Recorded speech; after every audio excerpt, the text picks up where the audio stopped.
Hi friends, this is Joey Resendez here. Welcome to my home in Rowlett, Texas. Talking about tenor saxophone and Altissimo today. I got a new tenor about 6 weeks ago. It's a Yamaha Custom EX black lacquer. I'd been without a tenor for about 3 or 4 years, and I just decided, you know, it's time to get another one and start playing again. I get called from time to time to play tenor saxophone in some regional orchestras around, and I didn't want to be stuck without a horn, so here we go. And with that, I've been, you know, kind of relearning the whole Altissimo fingerings that I've used on tenor saxophone, and I never really got a really good fingering chart that I developed for tenor saxophone and Altissimo. So I've been kind of working on that the past, you know, 3 or 4 weeks, and I just kind of wanted to share with you those fingerings that I've been using. So it's just going to be one video here, not like, you know, 10 or 12 videos like I've been doing, like I did for the alto and soprano. Just one video, so this is all you're going to be needing. I'm going to start with the front fingerings, like front E. I got one rule for that fingering. It's basically don't use it. It's very, very out of tune. I don't like using it unless I really, really have to. Front F, I love. So front F key and the middle finger on your right. Oops, I don't know my rights from my lefts. It's been a long day. Your front F key and the middle finger on your left hand. Okay. If you're, you know, working on the all region etudes for Texas, you know, you can do that Altissimo or the arpeggio that goes up in that third etude.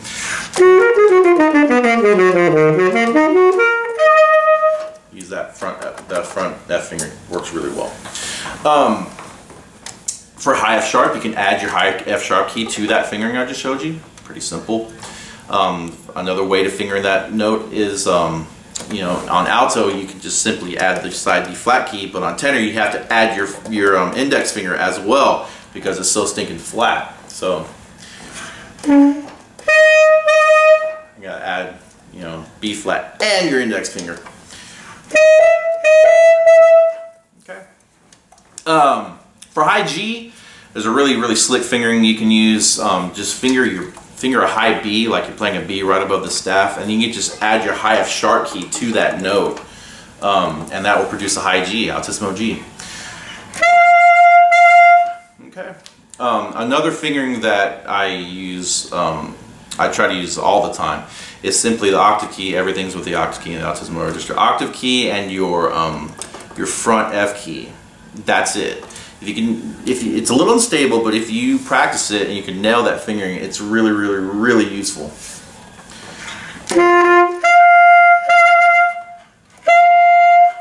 Like, listen to the effect, and it's really, really simple. It's really cool because you can, you know, go from like high F to high G really easy just by doing this.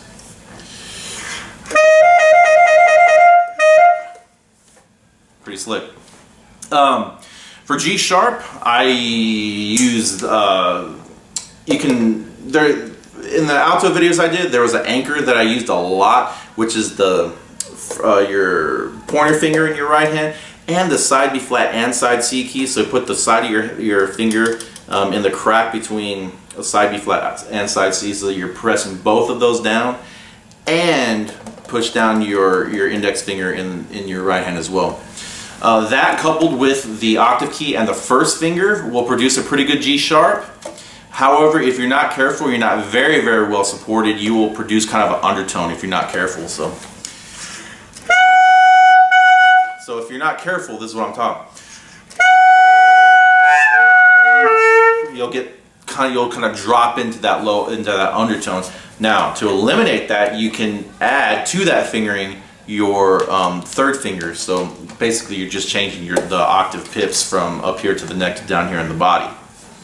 That eliminates that undertone, but you will, the pitch will be a little flatter, so just be careful that you're nice and supported. So I'm really, really nice and firm there for that note. Altissimo A, everybody's favorite Altissimo note. I take a simplistic approach to this fingering, to this note.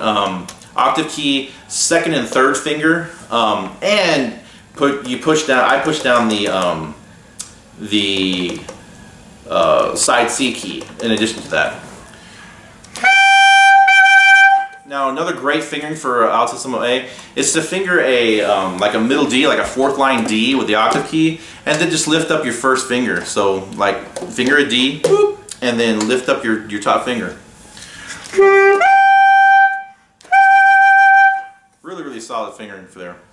Now I like to use that fingering in conjunction with the B flat fingering that I use, which is take that fingering that I just showed you, and then just add your palm key D to it.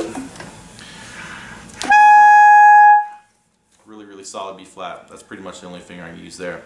For the longest time, Altissimo B was the worst note for me on tenor saxophone. I couldn't really find a great fingering for it, but I did come across one not too long ago. It's really solid. So it's a little awkward, but it works really well. So octave key, now you're going to put down your second palm key, so the middle one, not the first one. Make sure it's the middle one, okay? And then in addition to that, you'll put down your the third finger in that same hand, and that's kind of it.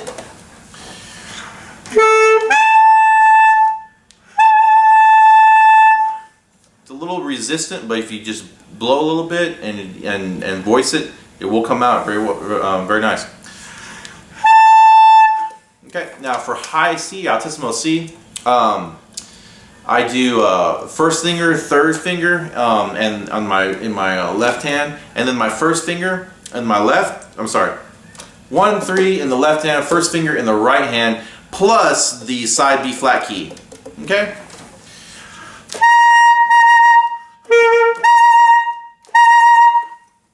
Pretty solid fingering there. Another easy fingering coming up. Next few are easy. For Altissimo C sharp, I do the front F key, like I'm trying to play a Altissimo G. But in addition to that, I'll put down the first finger in my right hand.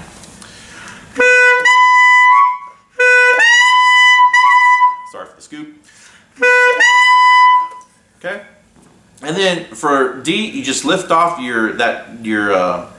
that key in your right hand. But I will also put down the side B flat. So for Altissimo D, the front F key and your side B flat.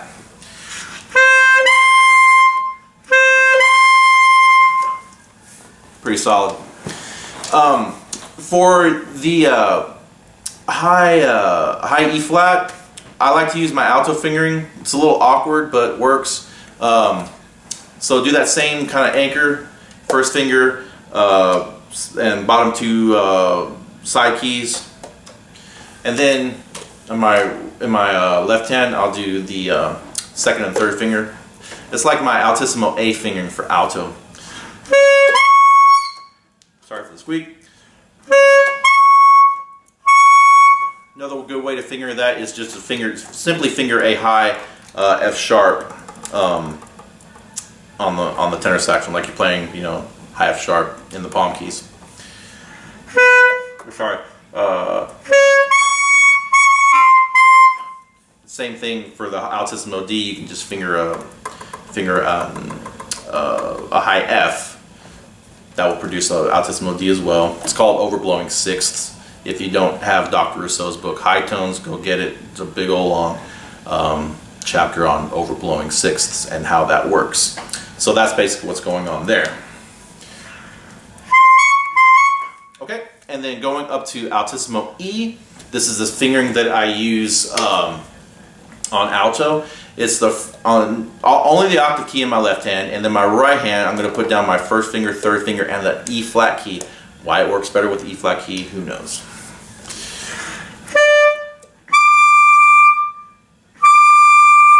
And then to finish this off, I'm going to go to high F right now.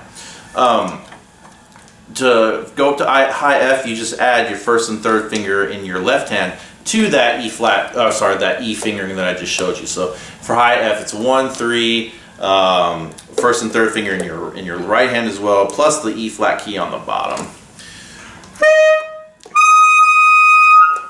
So that's I mean, I can go quite a bit higher on the tenor, but I think that's all I'm going to do right now. It's I think, I'm not sure, I know there's a double Altissimo G in Zanaka's quartet. You might have to know if you ever get that far in your playing. But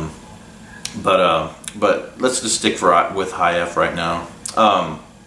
Anyways, I hope you found this video helpful. And if you have any questions or comments, please let me know. And stay tuned. I hope you all have a great day, great year. Everybody's practicing, the all-region etudes. So thanks for watching, and I'll see you guys next time. Bye-bye.